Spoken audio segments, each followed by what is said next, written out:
ललाट पे है चंद्रमा, ललाट पे है चंद्रमा, चंद्रमा जटा में गंगाधार है, गंगाधार है। ललाट पे है चंद्रमा, जटा में गंगाधार है। चढ़ी है भस्म अंग पे, गले में सापहार है, नवा रहे है शेष देव सा तुम्हारी भक्ति में, है कोटि सूर्य का प्रकाश शिव तुम्हारी शक्ति में, शिव तुम्हारी शक्ति में, शिव तुम्हारी शक्ति में। शंकर भोले बाले शेरा प्यारी त्रिपुरारी, मेरी लीला प्रभु सबसे है न्यारी। ओ शंकर भोले बाले शेरा प्यारी त्रिपुरारी, मेरी लीला प्रभु सबसे है न्यारी। ओ शंकर भोले बाले शेरा प्यारी त्रिपुरारी, मेरी लीला प्रभु सबसे है न्यारी।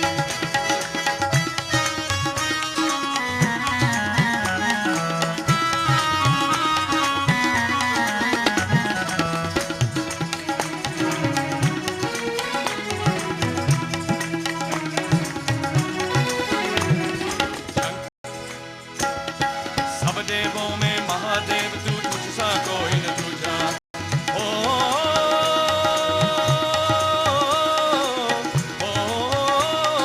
सब देवों में महादेव, सब देवों में महादेव तू, तुझसा कोई न दूजा। भक्ति भाव से कब करते हैं भगवान तेरी पूजा, भगवान तेरी पूजा। शिव जी तेरा तो है, शिव जी तेरा तो है रूप निराला, भोला भाला, तेरी छाती पे सभी है बलिहारी। ओ शंकर भोले बाले शेरा बिहारी त्रिपुरारी, तेरी लीला प्रभु सबसे है न्यारी। ओ शंकर भोले बाले शेरा बिहारी त्रिपुरारी, तेरी लीला प्रभु सबसे है न्यारी।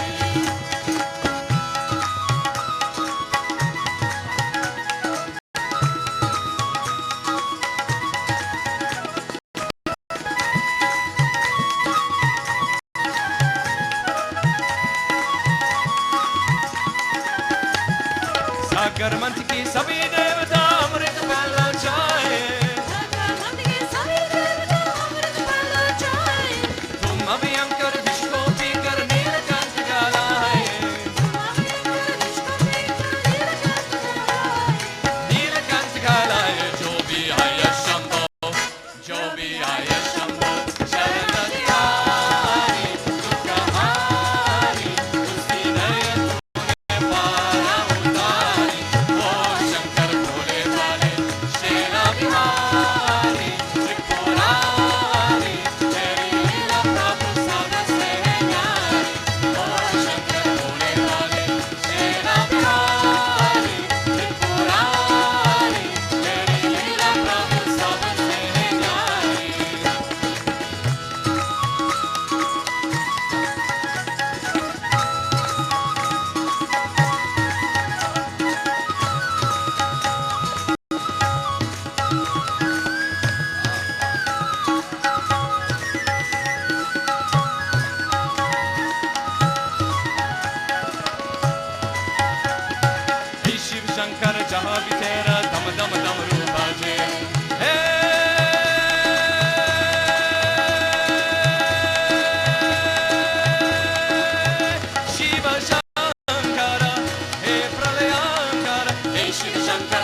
मंच की सभी देवता अमृत प्याला चाहे मंच के सभी देवता अमृत प्याला चाहे तुम अभियंकर विश्व को पीकर नीलकंठ गालाए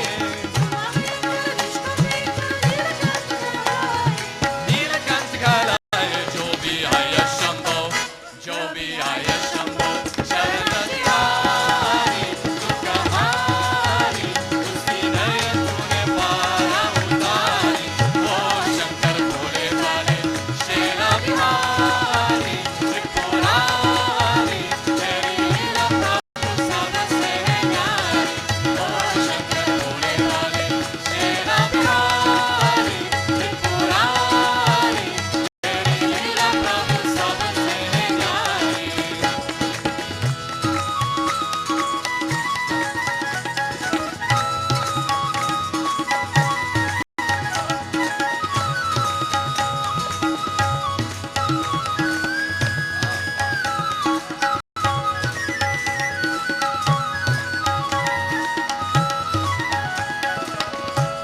हे शिव शंकर जहाँ भी तेरा दम दम डमरू बाजे हे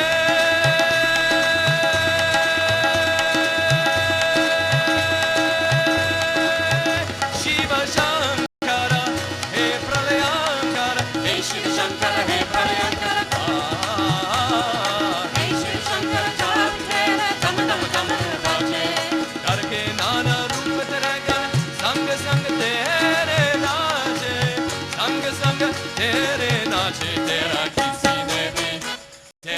किसी ने भी वेदन पाया किसी माया भाई तुझको तो नंदी की सवारी ओ शंकर भोले भाले शेरा बिहारी त्रिपुरारी तेरी लीला प्रभु सबसे न्यारी ओ शंकर भोले भाले शेरा बिहारी त्रिपुरारी तेरी लीला प्रभु सबसे न्यारी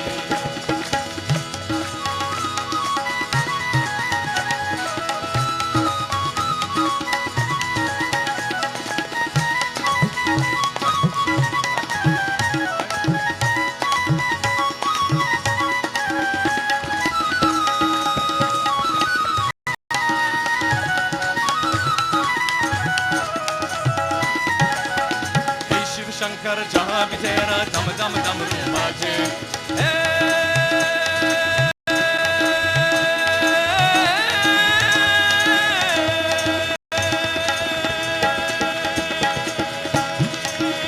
शिव शंकर हे प्रलयंकर हे शिव शंकर हे प्रलयंकर हे शिव शंकर जहाँ भी तेरा दम दम डमरू बाजे करके नाना रूप तेरे गण संग संग तेरे नाचे संग संग तेरे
आज यहाँ पर हम लोग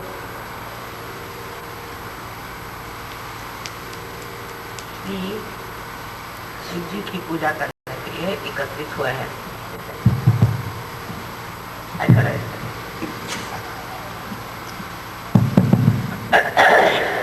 और ये पूजा एक बहुत बड़ी विशेष पूजा है, क्योंकि मानव का अंतिम लक्ष्य यही है कि वो शिव तत्व को प्राप्त करे। शिव तत्व बुद्धि से परे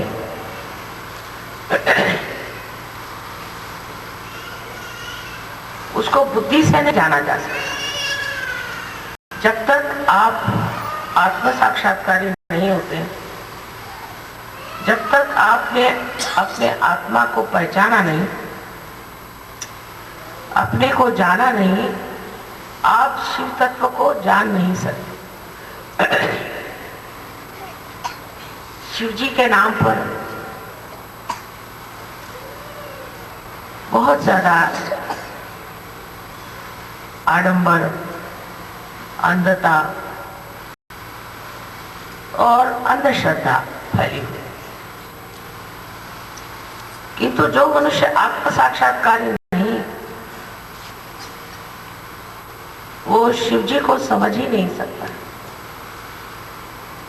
क्योंकि उनकी प्रकृति इस प्रकार की है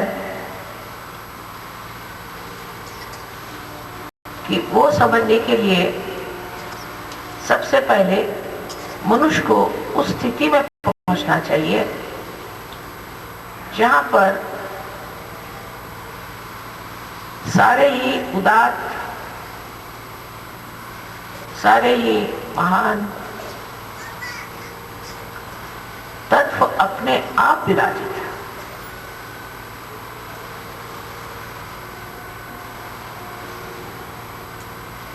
उनके लिए कहा जाता है कि वो भोले शंकर।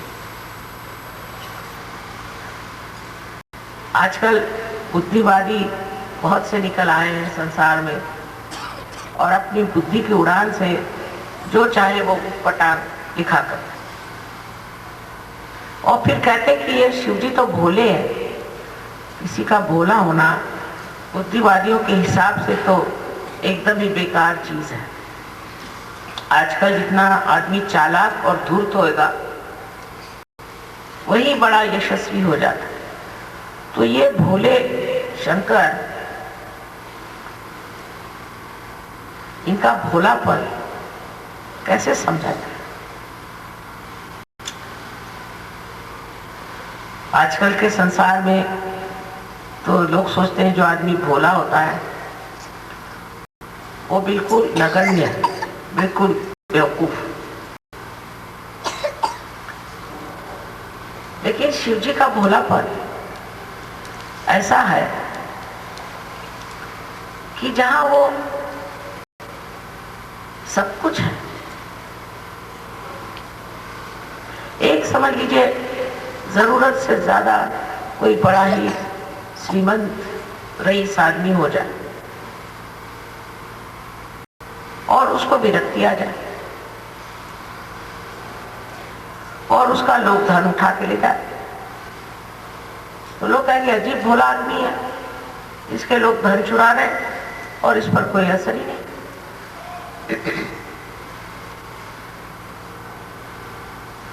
लेकिन जब वो विरक्ति आ गई तो उस धन का उसको जब महात्मा ही नहीं रहा, तो अपने भोलेपन में बैठा है, उसी को भोलेपन का मर उठा रहा है।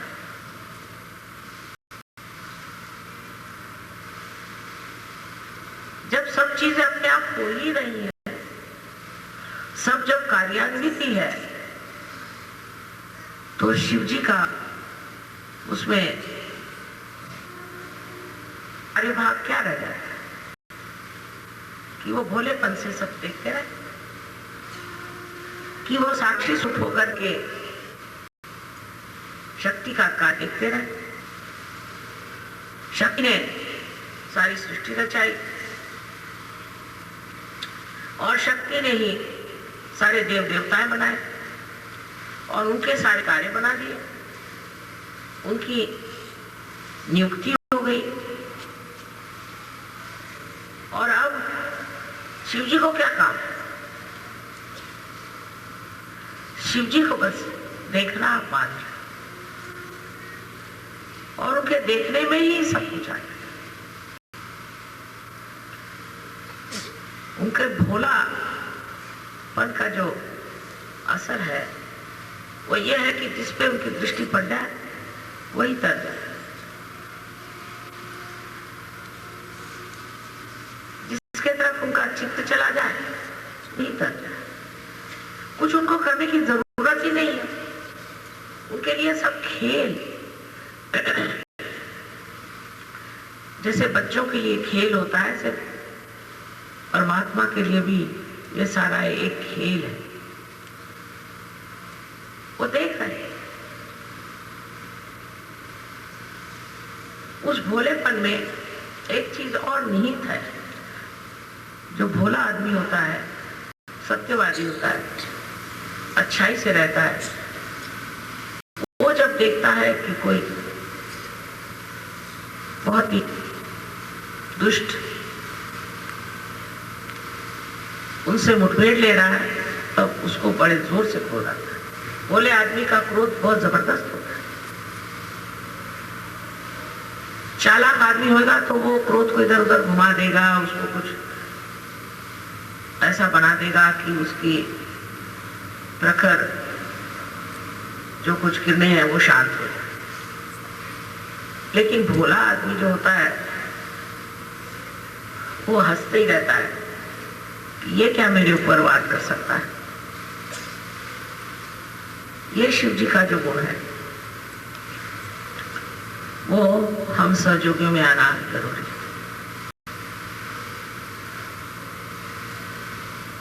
इस वक्त हम छोटी छोटी बातों को अभी सोचते रहते हैं। 17 मरतबा सोचेंगे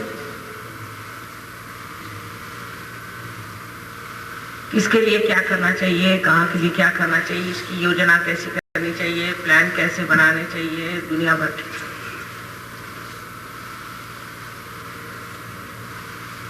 जैसे शिव जी ने शक्ति पर सब छोड़ दिया है, आप लोग भी सब कुछ शक्ति पर छोड़ सकते हैं, लेकिन वो भी फिर एक स्थिति आनी चाहिए, वो भोलापन आपके अंदर आना चाहिए। इस भोलेपन का मतलब यह है कि किसी तरह की नेगेटिविटी आपके अंदर आ ही नहीं सकती। इसीलिए आप बोले हैं कोई चीज आपको छू ही नहीं सकती, तो आप बोले बेकार में परेशान क्यों ना। सांप लौट रहा है तो सांप को लौटते, जहर पीना तो जहर पी लेगा। होना क्या है? जो बिल्कुल विशुद्ध है, इसमें कोई भी चीज का असर ही नहीं आ सकता, जो समर्थ है, जिसकी शक्तियां स्वयं ही उसकी रक्षा करें, उसका प्रभाव क्या करें क्या न करें।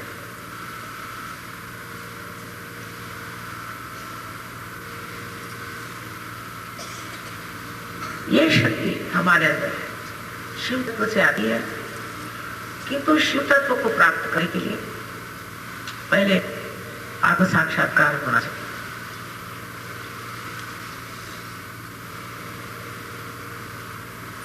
कुंडलिनी जो है वो शक्ति है, और चक्र जो है ये सीढ़ियां। इन सब सीढ़ियों से चढ़ के आखिर प्राप्त एक ही करना है, वो है शिव तत्व। सारे देव देवताओं को इसी में एक संलग्नता है, इसी में एक विचार है कि आप सबको शिव तत्व पे पहुंचा दें। ये उनका कार्य है, और वो उस कार्य में पूरी तरह से लगे हुए। वो ये नहीं पूछते कि इसमें हमारा क्या होगा, हमारी स्थिति क्या, हमारी पोजीशन क्या, हम कहाँ बैठे हैं, मनुष्य के जैसे नहीं सोचते। वो अंग प्रत्यंग उस शिव के ही है और शिव तक मनुष्य को पहुंचाने के लिए कार्य तत्पर रहना उनका स्वभाव है। अब उनको कुछ लेक्चर देने की जरूरत नहीं, उनको कुछ बताने की जरूरत नहीं। उनके जो काम है वो बंधे हुए हैं, वो अपने काम पूरी तरह से करते हैं और उसमें बंध गए। अब उनका जो वो काम है वो भी एक अकर्म सा है,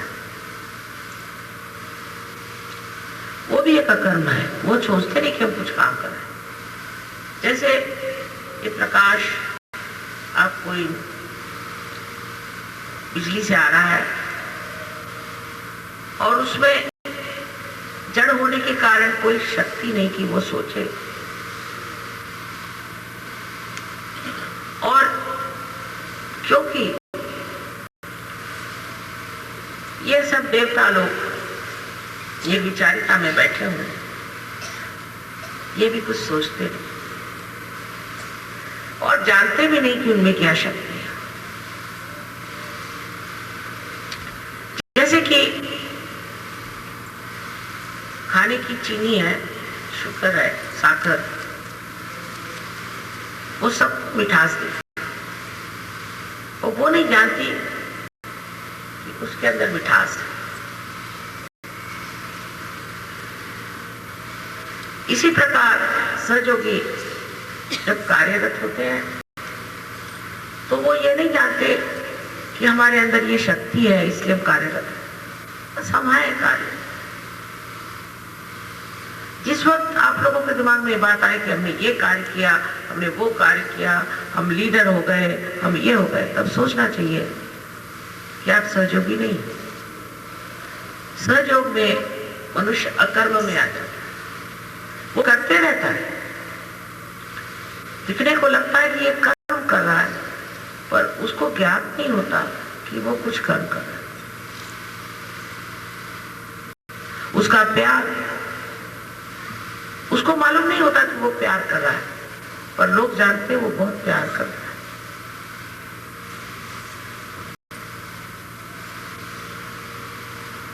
इस प्रकार हमें समझ लेना चाहिए कि आत्म साक्षात्कार क्या है।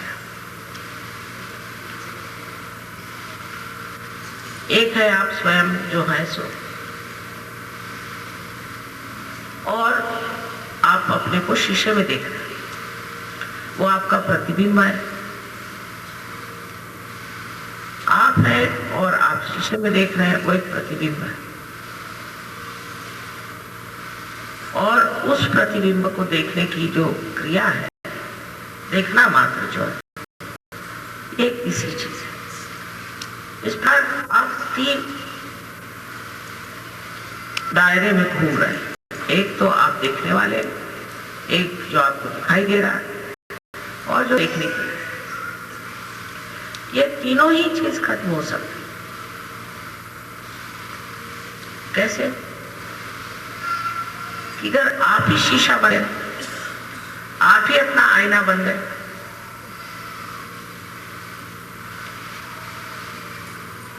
फिर आप अपने को देखने लगे, आप अपने को जानने लगे।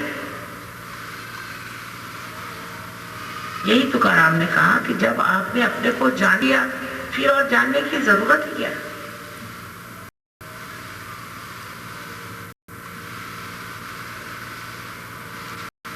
तब ये 3 दायरे टूट करके आप स्वयं में स्थिर हो गए। यही स्थिरता जब पूरी तरह से बन जाती है, तब कहना चाहिए कि शिव तत्व स्थिर है, क्योंकि शिव तत्व अटूट है, अटल है। इस शिव तत्व में जब आप बैठ जाते हैं तो आपको ऐसा नहीं लगता कि आप कुछ कर रहे हैं। आप अपने अपने में समा रहते हैं। फिर आप ये भी नहीं खोजते हैं कि मुझे कुछ और करना चाहिए। जैसे आजकल बहुत से लोग कहते हैं हम बोर हो गए, क्योंकि आप अपने को देख नहीं सकते, आप अपने साथ रह नहीं सकते। आप अपने साथ 5 मिनट बैठे तो अपने तो भाग खड़े हो जाए। और मेरे लिए तो अपने साथ बैठना सबसे बात, इस रस को जब आप प्राप्त करते हैं तब एक भोलापन आपके अंदर है। कोई कहेगा कि वो तुमको ठगा रहा है तो ठगा, वो तुमको मारने आ रहा तो आ, वो तुम्हारा ये बिगाड़ तो बिगाड़ दे। आगे होगा तो अगर हम आत्मा है और जिसे कि कोई नष्ट नहीं कर सकता, तब हमें कौन नष्ट कर सकता। किंतु ये विश्वास हमारे अंदर बैठना बड़ा मुश्किल। आत्म साक्षात्कार के बाद आप सहयोगी हो गए, लेकिन शिव योगी होने के लिए परम विश्वास के। अब जैसे कोई साहब जा रहे हैं तो कह ले भाई वहां कर्फ्यू, हम कैसे जाएं। आप सहयोग, आज तक इस बंबई शहर में कोई भी सहयोगी को नुकसान नहीं हो। आप भूल गए, आप सहयोगी हैं। आपके आगे पीछे देवदूत गण सब लगे, लेकिन जैसे ही आपका विश्वास उठा आगे बढ़ो, जाओ फिर मरो।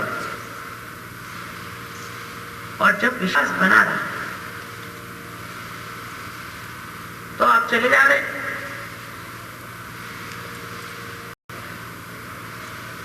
किसी को आप दिखाई भी नहीं देंगे, और जिनको दिखाई देंगे वही पार हो जाए। ऐसे नानाविध प्रश्न हमारे अंदर आते हैं, क्योंकि हम मानव है अभी, और तरह तरह की असुरक्षितता, इनसिक्योरिटीज हमारे अंदर बनती, और उनकी वजह से हमारे विश्वास जो है टूटते जाते हैं। दूसरी बात कि हमसे कोई गलतियां नहीं होती, ऐसी भी बात नहीं। कुछ गलतियां हो जाती, उस गलतियां होने के फलस्वरूप एक तरह का हमारे अंदर भय आता है। लेकिन शिव जी की विशेषता ये है कि वो क्षमाशील है, क्षमा के सागर। आपने गलतियां तो भी कुछ नहीं, एक बार आप उसके दरवाजे में बैठे हैं तो क्षमा कर देते हैं आप पूरी तरह से। तब आपको भय क्यों हो? दूसरा वरदान उनका है निर्भयता। बिल्कुल निर्भय होना चाहिए। उनकी कोई सेना नहीं है। आपने तो जाना ही है कि जिस वक्त अपनी बारात लेके वो पहुंचे थे तो पार्वती जी को तो शर्म आ रही कि कोई एकाक्ष लेके पहुंचे, कोई लंगड़े, कोई पागल दिखने वाले हिप्पी जैसे लोग कुछ होगा, साथ में अजीब सजीब लोगों को लेकर पहुंचे बारात। मतलब ये कि शारीरिक कुछ भी व्यंग हो और जनसाधारण के लिए ऐसे लोग कुछ विक्षिप्त से लगे और विचित्र से लगे, अवघड़ लगे, लेकिन उनके अंदर शब्द। इसीलिए शिव के कोई भी प्रावधान की जरूरत नहीं। उनके मंदिरों में कुछ सोने चांदी के चढ़ावे की जरूरत नहीं। मुक्त बैठे, किसी भी चीज में ऐसी शक्ति नहीं कि उनकी शोभा बढ़ा। ऐसी कोई संसारिक दृष्टि से मूल्यवान कोई सी भी ऐसी वस्तु शिव जी के लायक नहीं। इस तत्व को हमारे अंदर आना बहुत जरूरी है। आज समाज में, संसार में अगर देखें तो पैसे का मूल्य जरूरत से ज्यादा है। हर आदमी पैसे का ही मूल्य देखता है। किस चीज में पैसा मिलेगा, क्या करने से पैसा मिलेगा।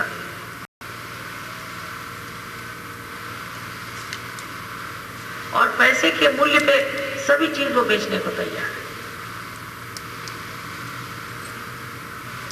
पैसे तो नष्ट भी हो सकते हैं, दुष्ट कर्म में भी डाल सकते हैं, बच्चों को बिगाड़ सकते हैं, इसके दुष्परिणाम। लेकिन शिव तत्व में बैठा हो मनुष्य, उसको किसी चीज की इच्छा नहीं, निरीक्ष, क्योंकि वो आत्मन्य आत्मनिष्ठ, अपनी आत्मा से ही वो अपनी उसकी आत्मनिष्ठ है। वो कहीं आप सुला दीजिए, शरीर के कोई उसको चिंता नहीं होती, शरीर के आराम की उसको चिंता नहीं होती। कहीं भी सुला दीजिए उसको, कुछ भी खाने को दे दीजिए, नहीं तो मत दीजिए।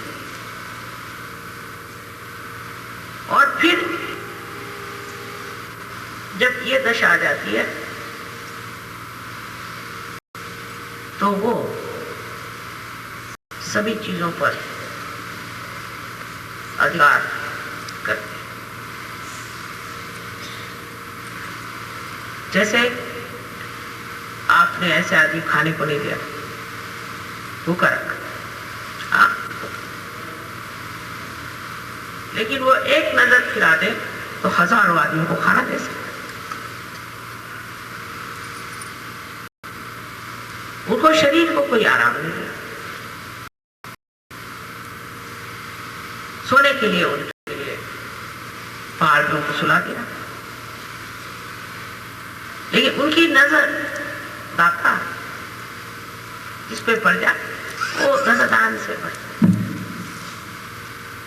अब ये कौन सी शक्ति है जिससे वो सबका कल्याण करते हैं? वो है परम चैतन्य, और उसका जो स्पंदन है, जिसे कि शंकराचार्य ने स्पंद कहा। इस स्पंद की शक्ति उनके शरीर से बहती रहती है, और जिस आदमी को वो छू जाती है उसी का कान हो जाता है। जिस भूमि पे वो पड़ जाती है वो भूमि बहुत ज्यादा फल फूल देने वाली बन सकती है। स्त्री पे पड़ जाएगी वो बड़ी सुबुद्धि वाली और बहुत यशदायी स्त्री हो सकती है। जिस पर भी पड़ जाए उसका भला ही हो सकता है। स्पंद ऐसी चीज है कि जिससे अच्छा ही आ सकता है, बुराई नहीं। कोई आदमी आपको मारने पाए उसका परिवर्तन हो सकता है, कोई आपको सताने आए उसको सुबुद्धि आ सकती है। एक तरह की जो परिवर्तन की शक्ति इस स्पंद में है, ये बड़ी हमारे लिए समझने की बात है। इसलिए हर आदमी को आपको क्षमा कर देना चाहिए। आप क्यों उसका बदला लेना है? कोई जरूरत नहीं। आप सही हैं, ये स्पंद पे छोड़ दीजिए, इस वाइब्रेशंस पे छोड़ दीजिए। ये सब समझते हैं, सोचते हैं, सब कुछ पूरी तरह से ऑर्गेनाइज कर। इस शक्ति को आपने प्राप्त किया है, यह आप में से अव्याहत बह रही। इस शक्ति को आपने आजमाया, देखा कि इससे कितना फायदा होता है। अब जो लोग बुद्धि से इसको जानना चाहे वो नहीं जान सकते, लेकिन आपने अनेक चमत्कार देखे और ये कितनी प्रचंड शक्ति, कितनी ऊंची शक्ति है, कितनी बड़ी शक्ति है जो कार्यान्वित है और आपको मदद करे और आप इसके अधिकार को प्राप्त हो रहे। उस वक्त हमें यही सोचना चाहिए कि अगर शिवतत्व होने से ही हमें हर एक चीज पर, पूरे पर्यावरण पे आपका शिवतत्व चल सकता है। आजकल पर्यावरण का बड़ा भारी संकट संसार पे छाया है। जितने सहयोगी होंगे उतना पर्यावरण शुद्ध जाएगा, अपने आप ही शुद्ध हो जाएगा। इसके अधिकार पथ पे आने के लिए सब पहले हमें ये कर लेना चाहिए कि अब हम मानव स्थिति में, हम अब दैवी स्थिति में आ गए। तो मानव स्थिति की जो हमारे अंदर गलतियां हैं, जो खींच है, उससे हमें छुट्टी मिलनी चाहिए। ये मानव स्थिति हमें खींचती है नीचे, बस मानव स्थिति हमें खींचती है और बार बार हमारे ऊपर आक्रमण करती। ऐसे ही हम जड़ से पैदा हुए। पहले तो आत्मा का था, इस जड़ से ही रहा और अब भी यह जड़ता बीच में खींचा।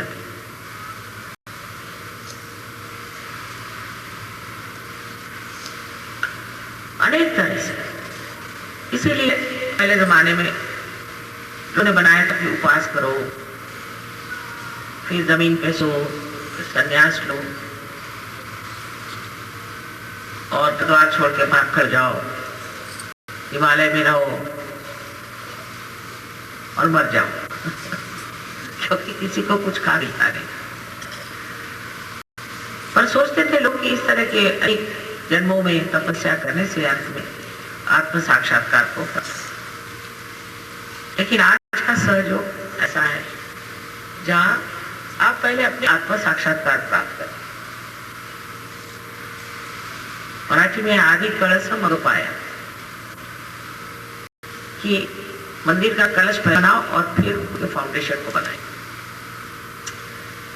क्योंकि अगर बहुत लोगों को प्यार कराना है और जिसकी जरूरत है, यही तरीका हमने ठीक समझा। और हिमालय में जाए बगैर, अपने खाली में रहे छोड़े बगैर, कुछ ऐसी आंख उठाए बगैर ही आप लोगों ने आत्म साक्षात्कार को प्राप्त किया। ये तो बात ही है। और आपसे स्पंद बहने लगे, आप में स्पंद की शक्ति क्या, यह तक तो कुंडली है, काम कर।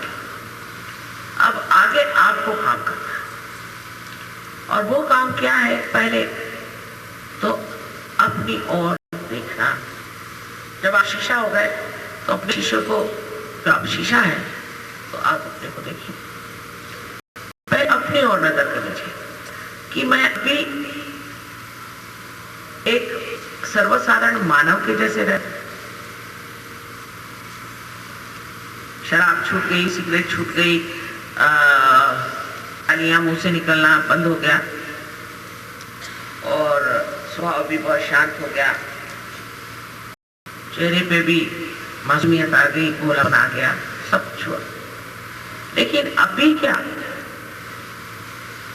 मैं अपने को देख सकता हूं? क्या मैं अपने को अपने मजे में रख सकता हूं कि मैं बोर हो जाता हूं? पहली चीज इसी से देख लीजिए, आप बोर हो जाते हैं।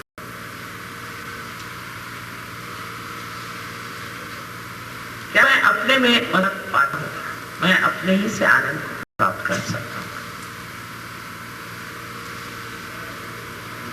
और क्यों नहीं कर सकता? इस पर आप बुद्धि से विचार कर सकते। क्या है? मैं अभी इस चीज में अटका हूं, मैं अभी उस चीज में अटका हूं, मैं अभी उस चीज में अटका हूं। और जिन चीजों में आप अटके उसमें अटकते ही जा रहे। अगर आप भोले हो तो अटके ही ना, कोई चीज आपको अटका ही नहीं सकती।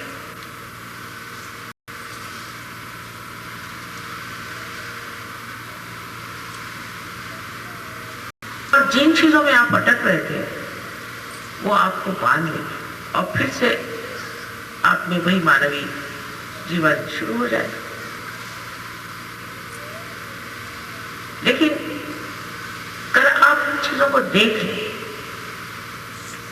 हाँ ये चीज हमें अटका रही है, ये हमारे अंदर एक चीज है, देखने से ही ये चीज गिर जाएगी, इसके और दृष्टि करने से ये चीज चलेगी। अगर हमें एक नया संसार बनाना है, एक बहुत सुंदर ऐसी विश्वात्मा की इच्छा है, एक विशेष तरह की पीढ़ी तैयार है, विशेष तरह के लोग तैयार हैं, ऐसे जन हो कि जो खालिस, इसके बारे में अनेक संसाधनों ने और सबने इच्छा की थी। वो अगर आपको करना है तो उसके लिए जरूरी है कि आप अपने शिव तत्व को ठीक करें। शिव तत्व में आप जान लेंगे कि आप में अब भी क्या क्या चीज घुसी हुई। जैसे आजकल हिंदू मुसलमानों का झगड़ा चल,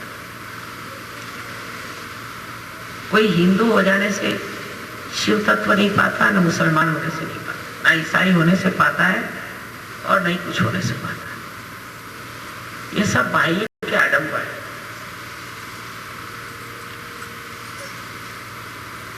लेकिन जब आपके शिव तत्व प्राप्त होता है तो आप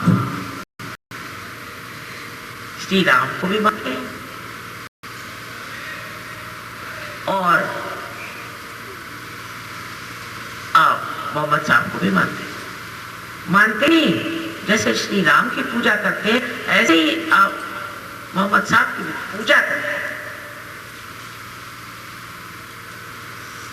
जब तक आप शिव तत्व को प्राप्त नहीं होते, आप इन धर्म के आडंबरों से निकल नहीं सकते हैं। आप कुछ भी उसमें बनाते रहे कि स्वभाव हो, समभाव वगैरह कुछ नहीं चलता। अंदर से उनकी भी उतनी ही पूजा होनी चाहिए जितनी आप श्री राम करते।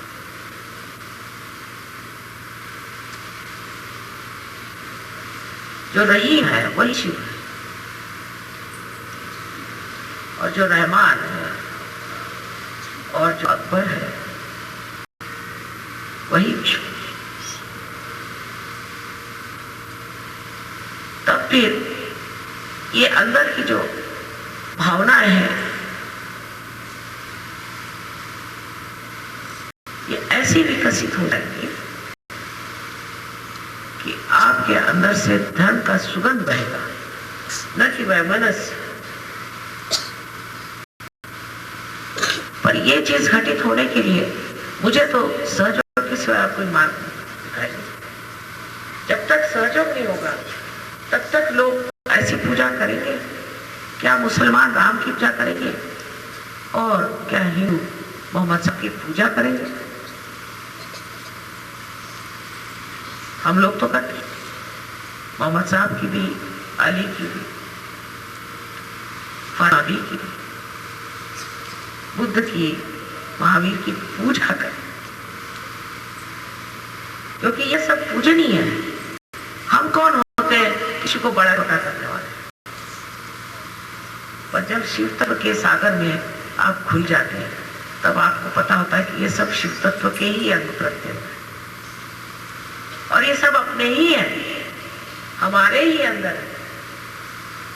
जब तक इस तरह से धारणा हमारे अंदर नहीं होती, हाँ हो सकता है कि सहयोग का कार्य कुछ कम तेजी से चले और वैमनस्य से बहुत जल्दी चल सकता है, लेकिन सहयोग ठोस चीज, असली चीज। और ये जो बाह्य की चीजें हैं ये थोड़ी देर के लिए आई गई, खत्म हुई, मारा पीटी हुई, सब कुछ। आश्चर्य की बात यह है कि प्रदेश में सहयोग इतने जोर से फैल रहा है, इतनी गहनता से फैला है, बड़े गहन लोग, बहुत ही गहन। रोज ध्यान करना, रोज अपने और नजर करना बहुत ही गहन लोग हैं। इन लोगों से हमें सीखना चाहिए। आखिर इन्होंने तो कभी शिव जी का नाम भी नहीं सुना। ईसा मसीह के सिवाय इन्होंने शिव जी का नाम भी नहीं सुना। ये तो जानते भी नहीं थे। फिर ये इतनी गहनता में कैसे उतरे?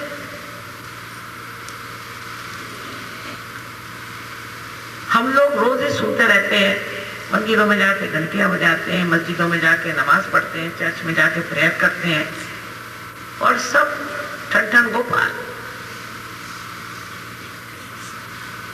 और ये लोग जिन्होंने कभी मेरे ख्याल से भगवान को भी नहीं याद किया हो, इन लोगों में ये गहनता कैसे आ गई? रशिया के लोग देखिए, एक गांव में 22,000 सहयोगी बैठे हैं रशिया में, 22,000। तो ऐसे हम लोगों में कौन सी खराबी आ गई कि जिसके कारण हम लोग उस गहनता में नहीं उतरते हैं? उसकी वजह यह कि रोज हम अपने को देखते नहीं, ध्यान नहीं। पहले अपने को देखना चाहिए, अपनी और नजर चाहिए। ये नजर इन लोगों में कहां से आई है मैं नहीं बता सकती। इसको किस चीज ने उनके अंदर स्फुरित किया मैं ये नहीं जानती। देखिए, परिणाम रूप कर देखिए तो बड़े ही गंद लोग हैं। कभी मुझसे ये नहीं कहेंगे कि हमारे पैसे का क्या होगा, या हमारे बच्चों का क्या होगा, हमारे रिश्तेदारों का क्या होगा, बाप का, माँ का, ये सब कभी नहीं। ये कि माँ मेरा क्या होगा, मैं कहाँ जाऊँ, मैं क्या प्राप्त करूँ।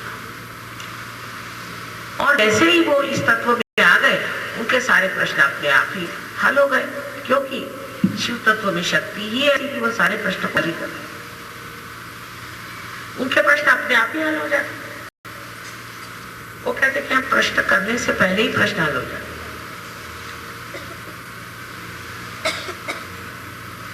हमने कहा भाई तू उसका क्या तो हो गया, वहां क्या कैसे हो गया, भगवान की कृपा से ये भी हो गया, वो भी हो। और जो लोग शराब पीते थे, सब करते थे, क्या दुनिया भर की चीजें बेचारे करते थे, वो पता नहीं कैसे उस दलदल से निकल करके आकर किनारे पे बैठ गए। हम लोग अभी भी किसी न किसी चक्कर में थोड़ा घूमते गए। इस चक्कर को खत्म करना चाहिए। आज शिवरात्रि के दिन विशेषकर अपने शिव तत्व पे उतरे। वो आपको सारे गुणों से अलग कर देते। सारे गुण शिव तत्व में ऐसे गुण है कि सहज में ही आपके अंदर धर्म आ जाए, सहज में ही आपके अंदर सुबुद्धि आ जाएगी,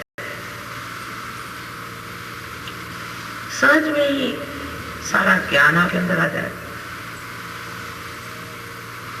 सहज ही आप में माधुर्य आ जाएगा, सहज में ही कल्पता आ जाएगी। न जाने कितने ही गुण सहज में आपके अंदर आ सकते हैं। लेकिन पहले ये जान लेना चाहिए नम्रता पूर्वक कि अभी हम उस तत्व पे उतरे नहीं और हमें उतरना है। और दूसरे ये कि सारी सहज में हमारे से प्रस्फुटित होगी, सहज कुछ करना नहीं पड़ेगा।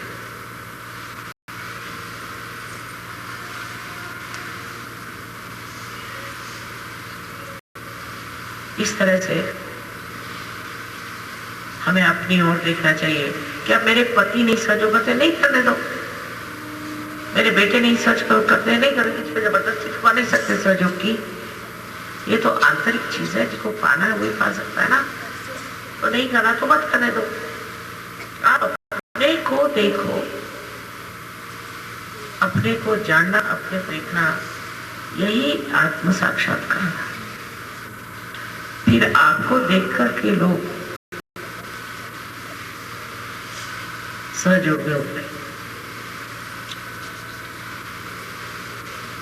और इस परम तत्व को पाने के बाद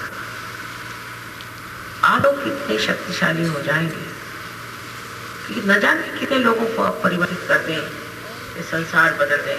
ये संसार बदलने की नहीं। मैं कहती हूँ, कोई कहेगा कि अगर डेमोक्रेसी हुई तो डेमोक्रेसी की ये खराबी है। तो खराबियां डेमोक्रेसी की नहीं, वो खराबी इंसान की है, जिसको इब्राहिम लिंकन ने सोचा कि सभी शिव तत्वों पे बैठे। कोई सी भी चीज आप ले आओ, वो खराब होनी ही होगी, उसमें बिगाड़ आना ही हुआ, क्योंकि उसमें बिगड़ने के तत्व है। जैसे हम लोग अचार बनाते हैं ना घर में, तो बहुत उसको सफाई करके, धोकर, सुखा करके ऐसा बनाते, उसमें कोई कीड़ा मकोड़ा कुछ नहीं रह जाए, कोई ऐसी चीज रह जाए जैसे अटक खराब हो जाए। वैसे ही हमारा, ऐसे लोग हैं ना। कोई सा भी आप समाज बनाओ, कोई सी भी आप चीज बनाओ, वो सब का यही होने वाला है, क्योंकि उसके अंदर कीड़े, उसके अंदर दोष है। जब तक मनुष्य के अंदर दोष रहेगा, ये जो भी चीज वो बनते रहेगा, उसमें दोष आना ही हुआ।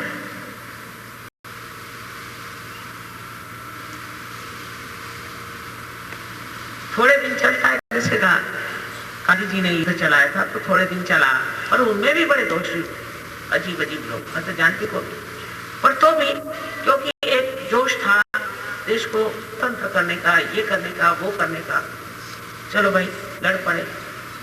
अब तो ऐसा लगता है कि स्वतंत्रता मिलके हो क्या। खासकर मुझे तो वंदे मातरम पे बहुत दुख हुआ कि आपकी माँ की स्तुति किसी भी भाषा में, क्या मेरी स्तुति आपने जान कितनी भाषाओं में होती, को क्या बुरा लगना चाहिए?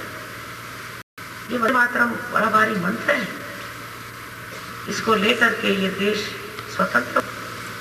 मेरे पिताजी झंडा लेकर के चले हाईकोर्ट पर, उनको गोली मारी, लेकिन खून बहता रहा। वो चढ़ के ऊपर गए और झंडा फहराया। वहां से एक नारा लगा, वंदे मातरम। हम लोग के सबके दिल जो थे,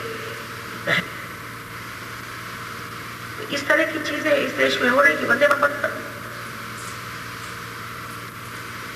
अरे ये देश क्या है, कुछ जानते नहीं, कुछ नहीं।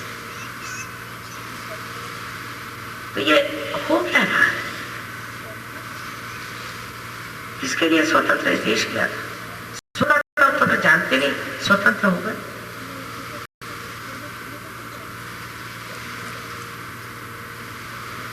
इस तरह से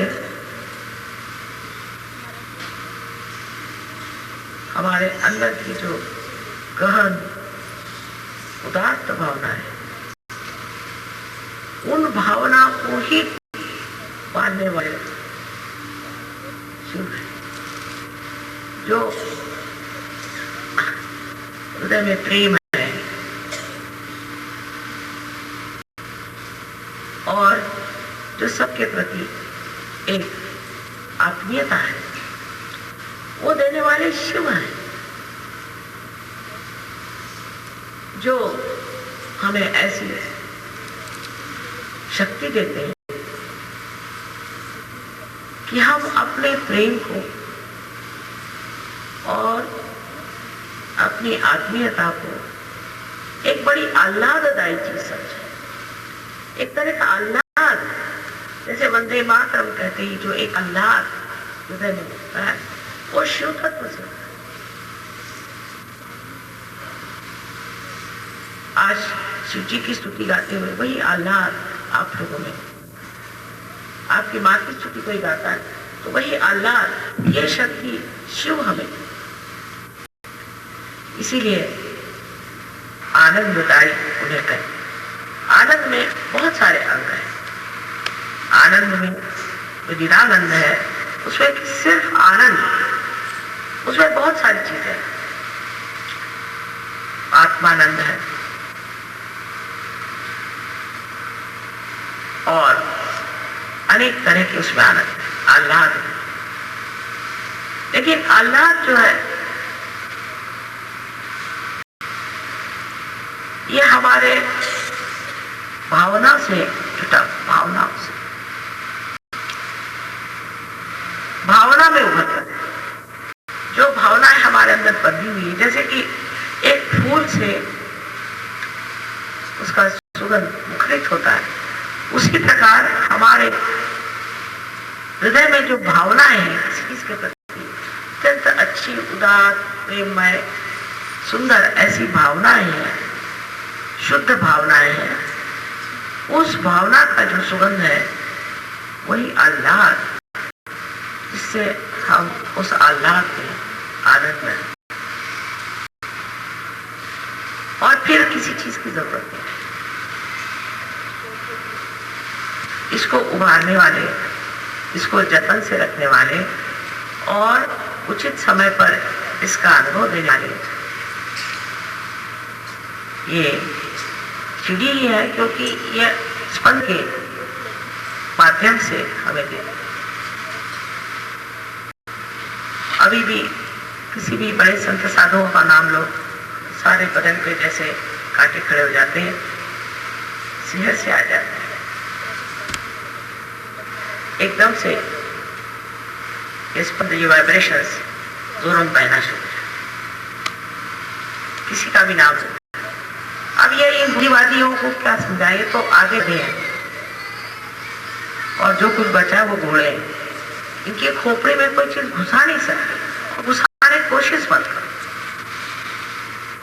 आपको चाहिए कि आप अपना ही जीवन इतना सुंदर बनाइए, ऐसा समाज बनाइए कि ये पीछे रहे, और ये देखिए कि ये समाज क्या है। इन अपने बुद्धि चातुर्य से इन्होंने लोगों को अपने अंदर फंसा, कितने भी लोगों को फंसा रहे, इसमें भी झगड़े वगड़े चलते रहते हैं, इधर से भागना उधर से उधर आना, कोई इधर गया कोई उधर गया। लेकिन आपका अगर समाज ऐसा बने जो आज बना हुआ है, आपस में हमारे कोई झगड़े नहीं, ऊंच नीच नहीं, कुछ नहीं, अल्लाह की बात। अभी एक साहब बता रहे थे कि दिल्ली में कोई सहयोगी मिल गए तो वो बहुत बीमार,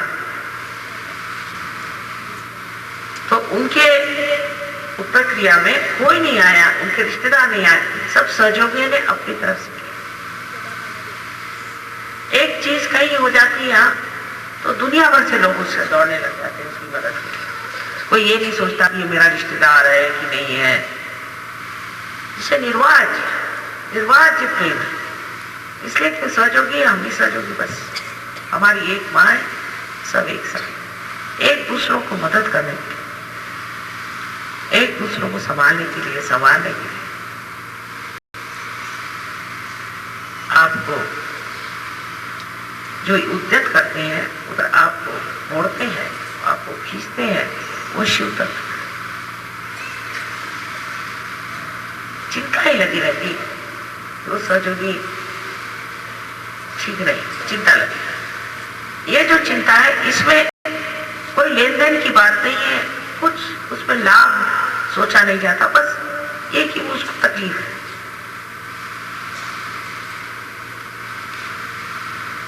ये जो नितान आपस की जो खींच है, जो आत्मीयता है, ये आप शिव तत्व से प्राप्त कर सकते, और किसी भी तत्व से आप प्राप्त नहीं कर सकते। इसलिए मनुष्य को शिव तत्व में उतरना चाहिए। सारे झगड़े, सारी झंझट चली जाए। आपने सुना होगा कि बोस्निया में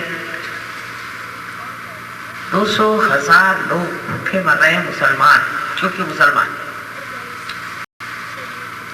बहुत आंतरिक बात, तकलीफ की बात है।